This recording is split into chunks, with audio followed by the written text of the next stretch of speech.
Hello everyone, welcome to one stop study unique way of learning. देखिए, current event या current affair series के अंतर्गत हमने around 332 classes discuss कर ली हैं। आज हम जीके की एक क्लास डिस्कस करेंगे। इसके प्रीवियस वीडियोस हमने जो 333 डिस्कस की थी, जिसमें कि हमने इंडिया के जो न्यू अटॉर्नी जनरल के रूप में नियुक्ति की गई है आर वेंकटरमणि जी की, उनके बारे में हम यहाँ पे उनके बारे में हमने क्लास 333 में डिस्कस किया था। आज उससे रिलेटेड हम यहाँ पे जनरल नॉलेज की क्लास डिस्कस करेंगे कि आखिरकार अटॉर्नी जनरल ऑफ इंडिया क्या होते हैं, उनके बारे में हम यहाँ पे डिस्कस करेंगे। तो हम स्टार्ट करते हैं हमारी वीडियो को और चलते हैं फर्स्ट स्लाइड पे। देखिए, हम बात करें अटॉर्नी जनरल ऑफ इंडिया की, तो attorney general of India is the Indian government chief legal adviser.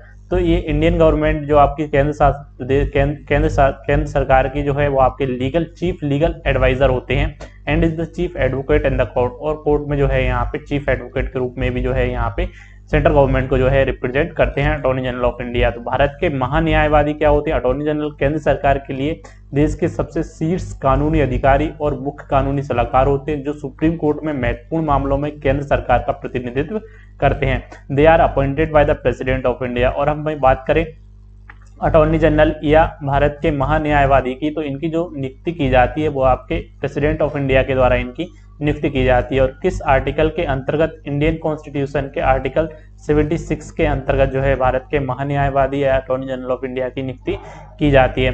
The attorney general also advise the government on complex legal issues. और इसके अलावा अटॉर्नी जनरल जो है वो इंडियन गवर्नमेंट को, सेंट्रल गवर्नमेंट को जो है कॉम्प्लेक्स लीगल इशूज पर भी जो है यहाँ पे एडवाइस देते हैं। वहीं हम बात करें अटॉर्नी जनरल सरकार का प्रथम विधि अधिकारी, फर्स्ट लॉ ऑफिसर के रूप में भी जो है यहाँ पे अटॉर्नी जनरल ऑफ इंडिया को जाना जाता है। तो यहाँ से रिलेटेड हम बात करें who is the 15th attorney general of India, तो ये अभी करंट इवेंट न्यूज से रिलेटेड है सितंबर 2022 की, जिसमें कि हमने 15th attorney general of India जो नियुक्त किए गए हैं वो आपके आर वेंकटरमणि जी को जो है यहाँ पे नियुक्त किया गया है। और इनका जो टर्म है वो आपका 3 इयर्स के लिए यहाँ पे नियुक्ति दी गई है। और इसके पहले जो आपके अटॉर्नी जनरल या भारत के महान्यायवादी थे वो आपके के वेणुगोपालन थे, जो कि 31 सितंबर 2022 को जिनका कार्यकाल समाप्त हो गया है। तो ये सारे पॉइंट हमको याद रखने हैं। वहीं हम और बात करें who is the first law officer of India, India के फर्स्ट लॉ ऑफिसर के रूप में भी जो है यहाँ पे अटॉर्नी जनरल ऑफ इंडिया को जाना जाता है। तो first law officer government of India is the attorney general of India. तो अटॉर्नी जनरल ऑफ इंडिया के जो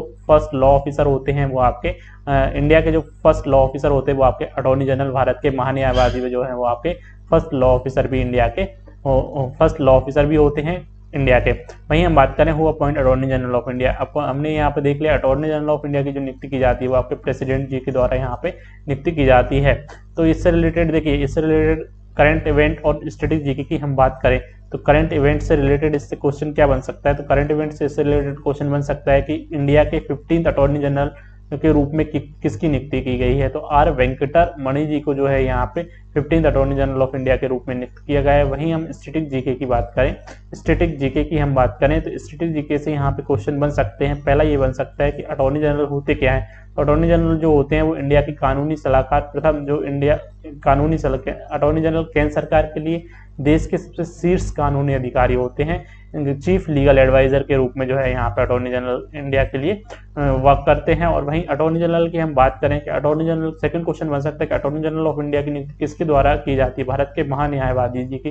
तो यहाँ पे जो न्यायवादी की नियुक्ति जो की जाती है वो आपके प्रेसिडेंट के द्वारा, जो राष्ट्रपति जी के द्वारा जो है आपकी अटॉर्नी जनरल ऑफ इंडिया की नियुक्ति की जाती है। थर्ड क्वेश्चन यहाँ से बन सकता है कि अटॉर्नी जनरल ऑफ इंडिया की नियुक्ति इंडियन कॉन्स्टिट्यूशन के किस आर्टिकल के अंतर्गत की जाती है? तो article 76 of the Indian constitution, भारतीय संविधान के आर्टिकल 76 के अंतर्गत जो है अटॉर्नी जनरल ऑफ इंडिया की नियुक्ति की जाती है। फोर्थ क्वेश्चन यहाँ से बन सकता है कि इंडियन गवर्नमेंट का फर्स्ट लॉ ऑफिसर कौन होता है? तो सेंट्रल गवर्नमेंट का फर्स्ट लॉ ऑफिसर जो होते हैं वो आपके अटॉर्नी जनरल ऑफ इंडिया जो होते हैं वो आपके फर्स्ट लॉ ऑफिसर के रूप में वर्क करते हैं या first law officer of India होते हैं। तो ये सारे objective questions static GK plus current event से रिलेटेड बन सकते हैं, जिनको कि हमने यहाँ पे डिस्कस किया। यदि आपको वीडियो अच्छा लगे तो आप हमारे YouTube channel one stop study को सब्सक्राइब कर लें, साथ में बेल आइकन को प्रेस कर लें, जिससे कि जब भी नए वीडियो आपको नोटिफिकेशन मिल जाएगा। Thanks for watching, thank you.